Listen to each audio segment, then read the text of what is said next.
ਦੋਸਤੋ ਜਦ ਵੀ ਕੋਈ ਮਿਸਰੈਪ੍ਰੈਜ਼ੈਂਟੇਸ਼ਨ ਦਾ ਕੇਸ ਮੇਰੇ ਕੋਲ ਲੈ ਕੇ ਆਉਂਦਾ ਨਾ ਤੇ ਮੈਨੂੰ ਦਰਦ ਬਹੁਤ ਹੁੰਦਾ ਉਹਨਾਂ ਦੇ ਕੇਸ ਵਿੱਚ ਕਿਉਂਕਿ ਮੈਂ ਕੁਝ ਜ਼ਿਆਦਾ ਕਰ ਨਹੀਂ ਸਕਦਾ ਸਪੈਸ਼ਲੀ ਮਿਸਰੈਪ੍ਰੈਜ਼ੈਂਟੇਸ਼ਨ ਕੇਸ ਵਿੱਚ ਕਿ ਅਗਰ ਤੇ 60 ਡੇਜ਼ ਦਾ ਟਾਈਮ ਲੰਘ ਚੁੱਕਿਆ ਹੈ ਜੁਡੀਸ਼ੀਅਲ ਰਿਵਿਊ ਦਾ ਅਗਰ ਟਾਈਮ ਲੰਘ ਚੁੱਕਿਆ ਹੈ there is nothing you can do ਕਿ ਵੀ ਤੁਸੀਂ ਉਸ ਮਿਸਰੈਪ ਦੇ ਕੇਸ ਨੂੰ ਤੁਸੀਂ ਰਿਵਰਸ ਕਰ ਸਕੋ 5 ਸਾਲ ਦਾ ਬੈਨ ਲਾਜ਼ਮੀ ਹੈ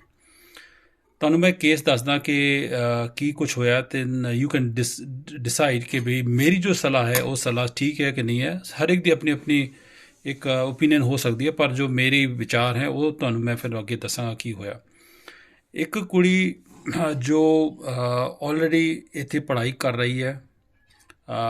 ਸਟੱਡੀ ਦੇ ਬਾਅਦ ਸਟੱਡੀ ਪਰਮਿਟ ਵਰਕ ਪਰਮਿਟ ਲੈ ਕੇ ਉਹ ਸਾਰਾ ਪੀਆਰ ਬਣਦੀ ਹੈ ਲੇਕਿਨ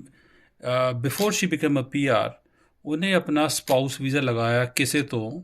ਗੋਸਟ ਕੰਸਲਟੈਂਟ ਤੋਂ ਮੈਂ ਕਿਸੇ ਦਾ ਨਾਮ ਨਹੀਂ ਲੈਣਾ ਇਹ ਵੀ ਨਹੀਂ ਦੱਸਣਾ ਕਿ ਕਿੱਥੋਂ ਮਤਲਬ ਇਨ ਕੈਨੇਡਾ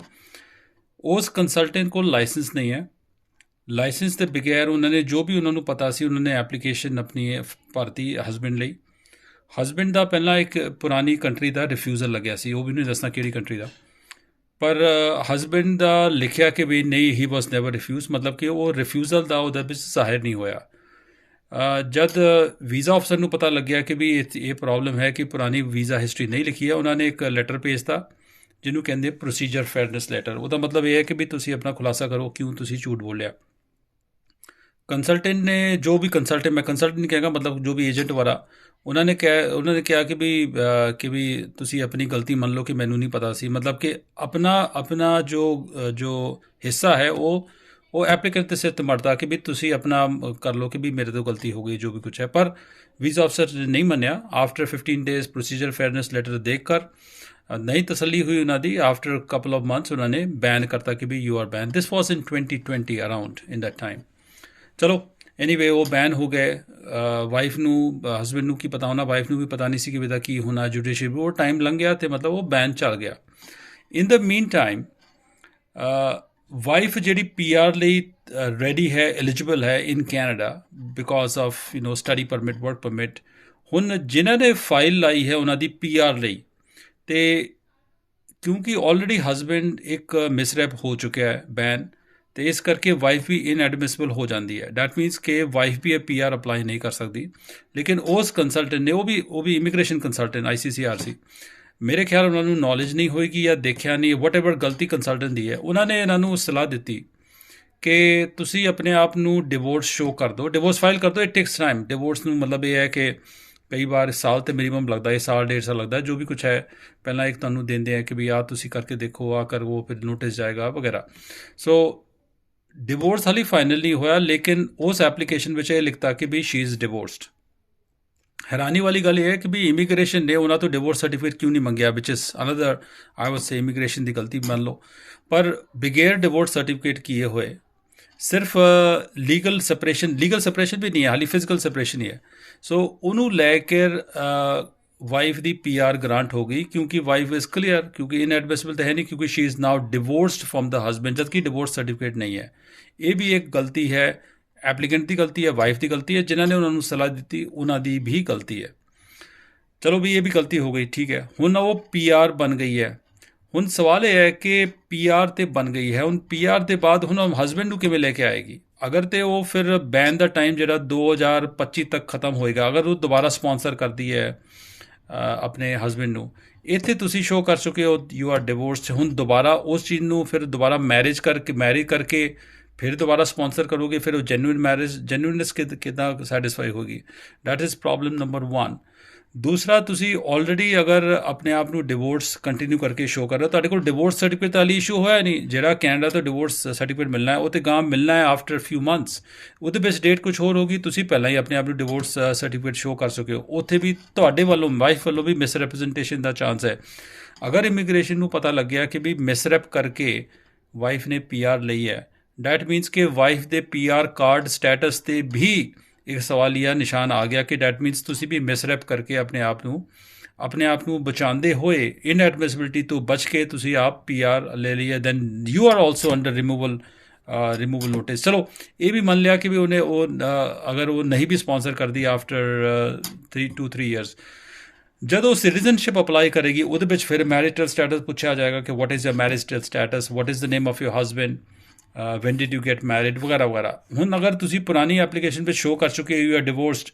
ਹੁਣ ਅਗਰ ਤੁਸੀਂ ਦੁਬਾਰਾ ਦੱਸੋਗੇ ਕਿ I am divorce on certain day, then they will require divorce certificate. There is no way ਕਿ without divorce certificate you will get the citizenship, ਕਿ ਤੁਹਾਡਾ what is the civil status. So ਕਿਤੇ ਨਾ ਕਿਤੇ ਕਿਸੇ ਨਾ ਕਿਸੇ ਥਾਂ 'ਤੇ ਇਮੀਗ੍ਰੇਸ਼ਨ ਤੁਹਾਨੂੰ ਫਸਾ ਲੇਗੀ ਮਤਲਬ ਯੂ ਵਿਲ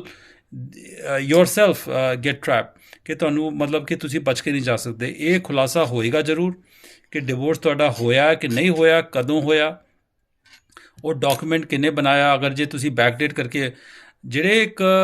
ਇੱਥੇ ਦੇ ਜਿਹੜੇ ਡਿਵੋਰਸ ਸੋ ਕਾਲ ਸਪੈਸ਼ਲਿਸਟ, ਮੈਂ ਨਹੀਂ ਦੱਸ ਸਕਦਾ ਕਿ ਵੀ ਕੌਣ ਹੈ, ਡਿਵੋਰਸ ਲਾਇਰ ਹੈ, ਕੰਸਲਟੈਂਟ ਹੈ, ਏਜੰਟ ਹੈ, ਕੌਣ ਹੈ, ਜਿਹੜੇ ਸੋ ਕਾਲ ਡਿਵੋਰਸ ਐਡਵਾਈਜ਼ਰ ਹੈ, ਉਹ ਕਈ ਵਾਰ ਐਡਵਾਈਸ ਇਹਨਾਂ ਨੇ ਇਸ ਤਰ੍ਹਾਂ ਵੀ ਸ਼ਾਇਦ ਉਹਨਾਂ ਤੋਂ ਮੂੰਹ ਤੋਂ ਨਿਕਲ ਗਿਆ ਹੋਣਾ। ਆਈ ਐਮ ਸਰਪ੍ਰਾਈਜ਼ ਕਿ ਹੀ ਸੈਡ ਦਿਸ ਕਿ ਵੀ ਇੰਡੀਆ ਜਾ ਕੇ ਡਿਵੋਰਸ ਸਰਟੀਫਿਕੇਟ ਕਰਾ ਕੇ ਬੈਕਡੇਟ ਕਰਾ ਲਓ ਕਿ ਪਤਾ ਲੱਗੇ ਕਿ ਮੇਰਾ ਡਿਵੋਰਸ ਉੱਥੋਂ ਹੋ ਚੁੱਕਿਆ। This is even wrong advice. ਜਿਹੜੇ ਲੋਕ ਐਡਵਾਈਸ ਦੇ ਰਹੇ ਉਹਨਾਂ ਦੇ ਖਿਲਾਫ ਵੀ ਐਕਸ਼ਨ ਹੋਣਾ ਚਾਹੀਦਾ, ਕਿਉਂਕਿ ਉਹ ਫਿਰ ਅਗੇਨ ਡਾਕੂਮੈਂਟ ਫਰਾਡ ਹੋ ਰਿਹਾ ਹੈ। ਸੋ ਇਸ ਕਰਕੇ ਕੁੱਲ ਮਿਲਾ ਕੇ ਚਾਰੋਂ ਤਰਫੋਂ ਤੁਸੀਂ ਜਿਸ ਤਰ੍ਹਾਂ ਸ਼ਤਰੰਜ ਦੀ ਬਾਜੀ ਨਾ ਉਸ ਤਰ੍ਹਾਂ ਘਿਰ ਚੁੱਕੇ ਹੋ, because of wrong consultant, wrong agent, ਜਿਨ੍ਹਾਂ ਨੇ ਪਹਿਲੇ US ਦੀ ਫਾਈਲ, ਜਿਹੜਾ US ਦੀ history, sorry I have to tell you the US history was the question, US ਦੀ ਹਿਸਟਰੀ ਨਹੀਂ ਦੱਸੀ, ਅਤੇ ਉੱਥੋਂ ਮਿਸਰੈਪ ਹੋ ਗਿਆ ਹਸਬੈਂਡ ਦਾ। ਫਿਰ ਜਿਹੜੇ ਏਜੰਟ ਨੇ, ਕੰਸਲਟੈਂਟ ਨੇ ਫਾਈਲ ਲਾਈ ਹੈ ਵਾਈਫ ਦੀ, ਉਹਦੇ ਵਿੱਚ ਉਹਨਾਂ ਨੇ ਗਲਤ ਡਿਵੋਰਸ ਭਰਿਆ, ਉਹ ਫਿਰ ਗਲਤੀ ਕਰ ਗਏ ਹੈ, ਮਤਲਬ ਕਿ ਹੀ ਡਿਡ ਅ ਰੋਂਗ ਥਿੰਗ। ਫਿਰ ਡਿਵੋਰਸ 'ਚ ਜਿਹੜੇ ਸਪੈਸ਼ਲਿਸਟ ਹੈ ਉਹ ਗਲਤ ਐਡਵਾਈਸ ਦੇ ਰਹੇ ਹੈ ਕਿ ਤੁਸੀਂ ਬੈਕਡੇਟ ਕਰ ਲਓ। ਤਿੰਨੋਂ ਜਿਹੜੇ ਸੋ ਕਾਲ ਪ੍ਰੋਫੈਸ਼ਨਲ ਹੈ ਗਲਤ ਆਪਣੇ ਏਰੀਆ ਤੋਂ ਬਾਹਰ ਆ ਕੇ ਗਲਤ ਐਡਵਾਈਸ ਦੇ ਰਹੇ ਹੈ ਜਾਂ ਦੇ ਚੁੱਕੇ ਹੈ। ਇਹਨਾਂ ਦੇ ਤਿੰਨੋਂ ਦੇ ਖਿਲਾਫ ਕੰਪਲੇਨ ਹੋਣੀ ਚਾਹੀਦੀ ਹੈ ਟੂ ਦ ਲੀਗਲ ਸੁਸਾਇਟੀ, ਜਿਨ੍ਹਾਂ ਦੇ ਵੀ ਉਹ ਮੈਂਬਰ ਹੈ।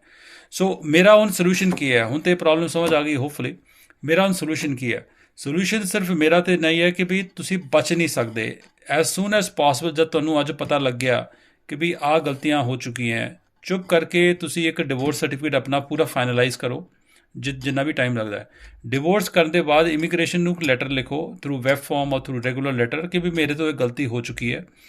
ਇਹ ਗਲਤੀ ਮੇਰੇ ਤੋਂ ਹੋਈ ਹੈ, ਕਿਸੇ ਐਡਵਾਈਸ 'ਤੇ ਹੋਈ ਹੈ। ਤੁਸੀਂ ਸਬੂਤ ਨਾਲ ਦੱਸੋ ਉਹਨਾਂ ਨੂੰ, ਕੰਸਲਟੈਂਟ ਲਾਇਰ ਜੋ ਵੀ ਕੁਛ ਹੈ ਉਹਨਾਂ ਨੂੰ ਦੱਸੋ ਕਿ ਵੀ ਇਹ ਕਿਸ ਤਰ੍ਹਾਂ ਹੋਈ ਹੈ। So now the immigration IRCC will figure out ਕਿ ਬਈ ਸਜ਼ਾ ਕਿਹਨੂੰ ਮਿਲਣੀ ਚਾਹੀਦੀ ਹੈ। ਤੁਹਾਡੇ 'ਤੇ ਅਗਰ ਇਨੋਸੈਂਟ ਮਿਸਟੇਕ ਹੈ, ਤੁਹਾਡੇ ਤੋਂ ਸਜ਼ਾ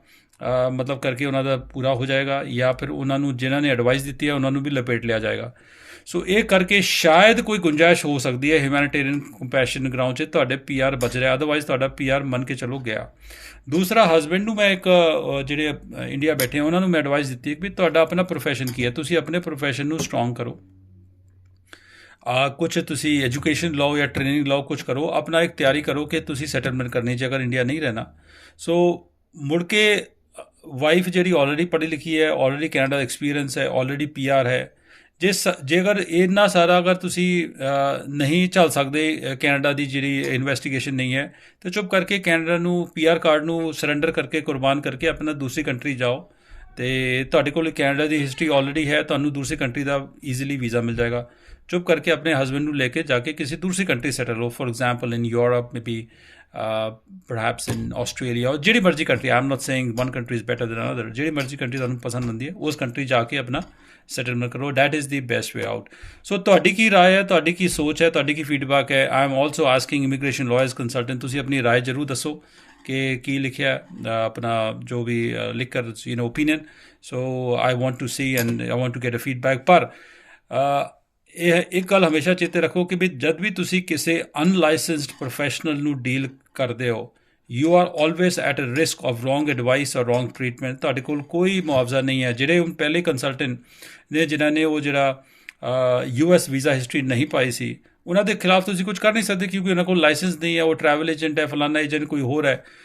ਈਵਨ ਦੋ ਬੈਠੇ ਕੈਨੇਡਾ 'ਚ, ਲੇਕਿਨ ਮਤਲਬ ICCRC ਕੁਛ ਨਹੀਂ ਕਰ ਸਕਦੀ ਉਹਨਾਂ ਦੇ ਖਿਲਾਫ। ਸੋ ਤੁਸੀਂ ਕੁਛ ਨਹੀਂ ਕਰ ਸਕਦੇ, ਜਾ ਕੇ ਸਿਵਲ ਸੂਟ ਫਾਈਲ ਕਰੋਗੇ, ਸ਼ਾਇਦ ਕੋਈ ਪੈਸਾ ਮਿਲ ਜਾਏ, ਨਹੀਂ ਮਿਲ ਜਾਏ, ਹੋਪਫੁਲੀ, ਪਰ there is nothing you can do. ਹਾਂ, ਜਿਹੜੇ ਲੋਕ ਲਾਇਸੈਂਸ ਹੈ ਉਹਨਾਂ ਦੇ ਖਿਲਾਫ ਅਗਰ ਕੰਪਲੇਨ ਹੋ ਗਈ ਤਾਂ ਮੁਆਵਜ਼ਾ ਵੀ ਮਿਲੇਗਾ, ਪੈਨਲਟੀ ਵੀ ਹੋਏਗੀ, ਉਹਨਾਂ ਨੂੰ ਫਾਈਨ, ਉਹਨਾਂ ਨੂੰ ਕੋਈ ਐਕਸ਼ਨ ਵੀ ਹੋਏਗਾ, ਅਤੇ ਨਾਲ ਇੱਕ ਇਮੀਗ੍ਰੇਸ਼ਨ ਵੀ ਤੁਹਾਡੇ ਤੇ ਇੱਕ ਸਿੰਪੈਥੀ ਕਰ ਸਕਦੀ ਹੈ ਕਿ ਵੀ ਵਾਕਈ ਉਹਨਾਂ ਨੇ ਉਸ ਪ੍ਰੋਫੈਸ਼ਨਲ ਨੇ ਤੁਹਾਨੂੰ ਗਲਤ ਰਾਹ 'ਚ ਪਾਇਆ। ਤੋ there is some concept of compassion in some applications, but as you know, in immigration as in life, nothing is guaranteed. All right, thank you very much for your time. I hope to talk to other cases like this, so to give them good advice। ਮੈਨੂੰ ਵਾਕਈ ਦਰਦ ਹੁੰਦਾ ਅੰਦਰ ਕਿ ਵੀ ਇਹਨਾਂ ਦੇ problem ਹੋ ਗਈ ਹੈ। ਅਨਫੋਰਚੂਨੇਟਲੀ ਅਗਰ ਜੇ ਮੇਰੇ ਕੋਲ 2 ਸਾਲ ਪਹਿਲਾਂ ਆ ਗਏ ਹੁੰਦੇ ਤੇ ਪ੍ਰੋਬਲਮ ਨਹੀਂ ਹੋਣੀ ਸੀ। I am travelling to Mumbai next week. ਜੇ ਅਗਰ ਕਿਸੇ ਨੇ ਆਪਣੇ ਕੇਸ ਦੇ ਬਾਰੇ ਮਿਲਣਾ ਹੈ, ਅਗਰ ਕੋਈ ਇਸ ਤਰ੍ਹਾਂ ਦਾ ਕੰਪਲੈਕਸਿਟੀ ਕੇਸ ਤੇ ਹੈ ਜਿਹਦੇ ਬਾਰੇ ਤੁਹਾਨੂੰ ਨਹੀਂ ਪਤਾ ਜਾਂ ਜਿਹਦੇ ਤੁਹਾਨੂੰ ਨਹੀਂ ਪਤਾ ਲੱਗਦਾ ਕਿ ਵੀ ਕੀ ਸੋਲੂਸ਼ਨ ਹੋ ਸਕਦਾ, then perhaps I can help. Okay, thank you very much for your time.